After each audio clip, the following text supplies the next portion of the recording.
नमस्कार, good evening सगळ्यांना. सगळ्यात पहिले रामनवमीच्या हार्दिक शुभेच्छा. आज तारीख 26 मार्च 2026 आहे. आत्ता 8 वाजलेले आहेत अप्रॉक्सिमेटली सायंकाळचे. सो मगाचा टॉपिक होता आपला आजचा, की why you are getting a call, a cold call or the unknown call for the property, for the somehow product, for the anything you can suggest, whichever selling in the market. Likewise, any educational courses, insurance, काही गोष्टी असू द्या, तर येतात का मी तुम्हाला सांगतो. Right. First of all, म्हणजे ह्या डिस्कशनचा मुद्दा हा जो आहे ना, पॉइंट ऑफ व्ह्यू किंवा central point of discussion is की कोल्ड कॉल काय असतं तुम्हाला सांगतो सगळ्यात पहिले. सेकंडरी, तुम्हाला काय येतो, राईट? आणि ह्याचे आउटपुट पोस्ट सेल्स किंवा बॅक एंडमध्ये काय आहेत? काय ह्या गोष्टी इंडस्ट्रीमध्ये रन केल्या जात आहेत? तुम्हाला तर युजफुल नाही वाटत, बट स्टिल काय ह्या प्रॅक्टिसेस केल्या जातात, राइट? सो सगळ्यात पहिले तुम्हाला काय येतो? तुम्हाला काय येतो याचं उत्तर आहे, समजा ऋषिकेश वीर प्रॉपर्टी बघतोय पुण्यामध्ये बाणेरला. तिथे ॲक्चुअल रेट 2 बीएचकेचा सगळ्यात मिनिमम 90 लाखाच्या खाली काही येत नाही घेण्यासारखं. तिथेच ऋषिकेश वीरला एका XYZ ॲड दिसते Instagramला. 50 लाखामध्ये 1200 स्क्वेअर फीटचा 2 BHK apartment with 3 balcony for 2 dedicated balconies for the bedrooms, single balcony 10 by 20 feet of living. डोळे चक्रावून जातात. लालच. तिथे ऋषिकेश वीर त्याचा नाव, नंबर लिहून टाकतो. अपेक्षा करतो की आता उद्या कॉल येईल आणि हे मला खूप चांगला फ्लॅट दाखवतील. तिथे स्कॅम सुरू झाला. स्कॅम म्हणायचा भाग काय, प्रॅक्टिस आहे. धंदा करताय लोकं. काय ना सर, थोडक्यात सांगू का आजच्या काळात घडलं काय? जे जुन्या काळात लबाडी म्हणायचो ना आपण, आजच्या काळात ते स्मार्ट वर्क झालंय. जुन्या काळात फसवेगिरी जे म्हणतो ना आपण, आजच्या काळात ते कुठेतरी स्मार्ट वर्क म्हणतायत त्याच गोष्टीला. लोकं वेगवेगळे नाव आहेत. काम तेच आहे. तुम्ही चुकीचं वागताय, लबाडी करताय. पण काय आहे ना, काळाची गरज आहे.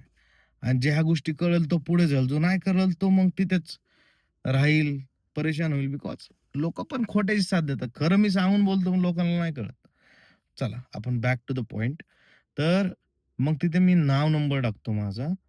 ॲज युजुअल मला इमिडिएटली रिस्पॉन्ड येतो फ्रॉम, पकडून घ्या, अनिरुद्धकडून. Right? Anirudh is an employee of XYZ company who runs that particular ad. Hello, sir. This is Anirudh calling from XYZ company. You see our advertising at Instagram and you just share your name and number. That is the reason I'm connecting with you. That briefing about why I'm calling to you, who I am. So Aniruddha सांगतो, मी सांगतो यार मला 1200 square feet असं तसं दिसलं, हे ते आहे. आता काय आहे ना, याच्यानंतर 2 गोष्टी घडतात. अनिरुद्ध परत रिक्वायरमेंट मागतो त्याला. सर तुम्ही कोणत्या लोकेशनमध्ये फ्लॅट बघताय? मी बाणेरला बघतोय. काय कॉन्फिगरेशन बघता? मी 2 बीएचके बघतो. किती बजेट आहे सर आपलं? ₹60,00,000. Oh sir, great. खूप छान बजेट आहे तुमचं. बट सर मला तुम्हाला सांगायचं, अनिरुद्ध असं बोलतो, की बाणेरमध्ये ना सर नॉर्मली 3 पद्धतीचे रेंज आहेत. एक first one is luxury, ultra luxury, ultra premium luxury किंवा हाय एंड मॉडेल. टॉप एंड सगळ्यात जास्त. इथे अफोर्डेबल होम्स नाहीच आहे सर, जे तुम्ही 50-60 लाखात बघताय. राइट? जर तुम्ही मग बाणेरच लोकेशन बघत असाल ना सर, तर मग आपल्याला तुमचं बजेट एक तर वाढवावं लागेल. Somehow nearly above 90 lakhs or nearly 1 CR for a good apartment at good height with good fitting picture. Otherwise sir आपल्याला लोकेशन दुसरं बघावं लागेल.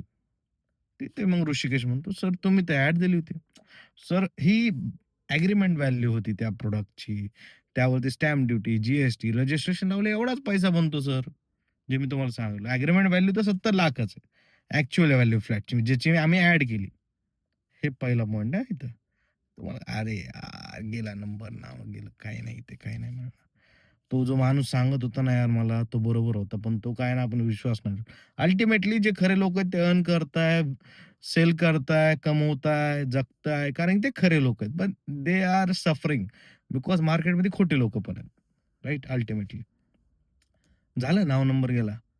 "अरे नको, नको. मला नको. मला नाहीच बघायचं. तुमची ती ॲड तुम्ही चुकीचं टाकलं." फ्रस्ट्रेशनमध्ये बोलतो.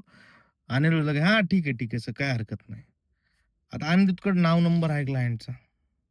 अनिरुद्धचा कलीग बाजूला बसला. अनिरुद्धचा टी-एल बसलाय, एस-एम बसलाय, ए-जी-एम, जी-एम बसलाय वर.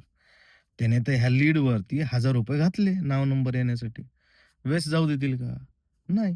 ती सेम लीड ट्रान्सफर होते त्याच्या कलीगला. कलीग काय करतो? Again same calling process. Right? Again he get a input. Same Rishikesh म्हणतो, "यार, I am not interested at all." Again you will get a call from the pre-sales department, Arpana. त्यामध्ये काय होतं, अर्पणा पण सेम गोष्ट करते. Sir, this is ultimately with respect you have to ते नाही का म्हणतात आपण, एकच खोटं 10 वेळेस ऐकलं किंवा एकच गोष्ट आपल्याला पटायला लागते ती. 10 लोकांकडून ऐकलं. मार्केटमध्ये ॲक्चुअल तेच चालू आहे. आपल्याला पटते ना, आपण काय करतो, मग कुणाचा ना कुणाचा कॉल ऐकतो. कुणाच्या ना कुणाकडून प्रॉडक्ट डिटेल्स घेतो, जे आपल्या बजेटमध्ये आणि ते प्रोजेक्ट पाहिला जातो. This is a trial and tested theory of real estate market, ज्यामुळे लोकं डेटा कॉलिंग करतात. आता ही लीड जी आहे, ॲक्चुअल लीड होती first पर्सनसाठी.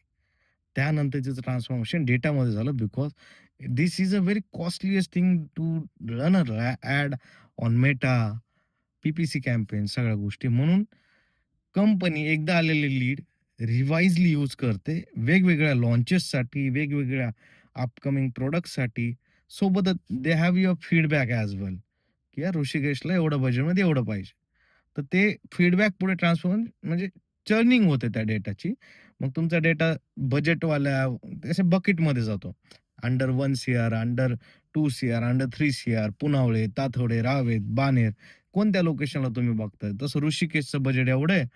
Rishikesh is not okay with the location budget एवढं. मग ह्या बजेटच्या लोकांना कोणता कॉल द्यायचा? यार new launch by the Supreme developer under 90 lakh rupees. Try calling Rishikesh. मग असे 200 लीड्स जे आहेत प्रिन्सेसला दिल्या जातात ज्यांचं बजेट हे. Princess again try to call again on that list आणि त्यातून निघतो, सेल होतो. लोकं घेताय म्हणून हे केल्या जातंय. कळलं तुम्हाला कॉल काय येतो first of all. This is the first thing. Secondly सगळ्यात मोठा स्कॅम 99 एकर्स, Housing.com ह्याच्यावरती तुम्ही काय करता नाव रजिस्टर करता. Same kind of thing. Actual प्राईसपेक्षा 20,00,000 30,00,000 कमी प्राईस दाखवले जाते. ॲक्चुअल प्राईसपेक्षा काही ते वेगळ्याच ऑफर दिल्या जातात.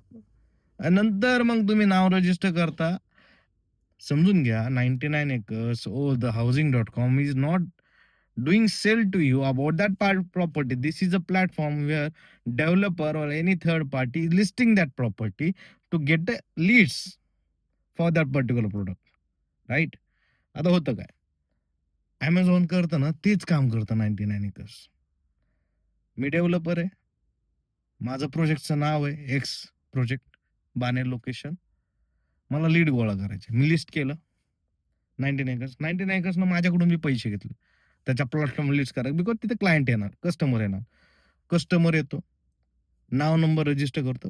फर्स्ट काहीतरी 5 वेबसाईट किंवा 5 रजिस्ट्रेशन फी असतात. परत तुम्हाला चार्ज लागायला लागतो. नाव टाकलं, अल्टिमेटली इमिडिएटली मी जे प्रोग्राम घेतलाय 99 एकर्सचा किंवा जे पेड मेंबरशिप घेतली, त्याच्यामध्ये वेगवेगळे पार्ट्स असतात. म्हणजे पॅकेजेस असतात. जर मी चांगलं पॅकेज घेतलं टॉप एंडचं, तर मला पहिली लीड येते. सेकंड हँडचं घेतलं तर ती 4 लोकांना लीड गेले होते.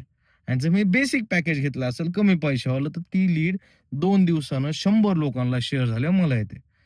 मला सांगा, मी जर पैसे देऊन तुमचा नाव नंबर विकत घेतोय एखाद्या प्लॅटफॉर्मला, तर तुम्हाला मी कॉल करणार नाही का? करणार.